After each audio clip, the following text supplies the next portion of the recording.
Looking at human prehistory in Eurasia.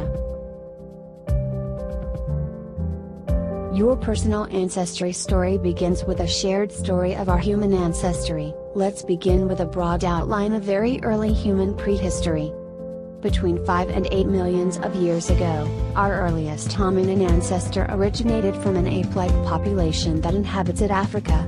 This ancestral species eventually diversified into specific groups, one of them being Homo. Then, beginning around 2 million years ago, the genus Homo began to spread to Asia, Europe and then eventually to Australia and the Americas. After several million years of species diversification and extinction mostly due to environmental factors, the sole survivor worldwide was Homo sapiens. With advances in ancient DNA sequencing, it allowed us to analyze genomes of past modern humans. These ancient genomes reveal unprecedented perceptions into human prehistory that we can obtain by examining present-day populations. Firstly, let's look at some important terms. Ka means kilo nm before present. An example is 20K or means 200,000 years ago.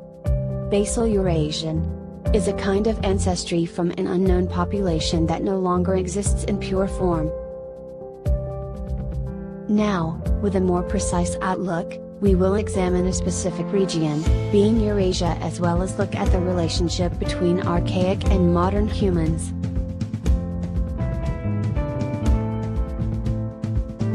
The concept of modern humans can be characterized by multiple factors, including transition from a hunter-gatherer lifestyle to farming and agriculture, transition from a nomadic lifestyle into permanent settlings, development and use of stone tools, and the development of language and art.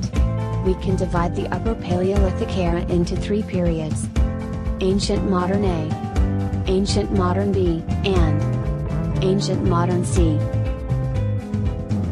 Ancient Modern A. During the AMA, only a single specimen from East Asia has been found. A 40,000-year-old individual from outside Beijing was shown to possess more similar characteristics to present-day East Asians and Native Americans than to present-day and ancient Europeans. Hence, it can be determined that 40,000 years ago, genetically distinct European populations lived in Europe and genetically distinct Asian populations existed in Asia, suggesting that the separation of European and Asian populations occurred before 40 Ka.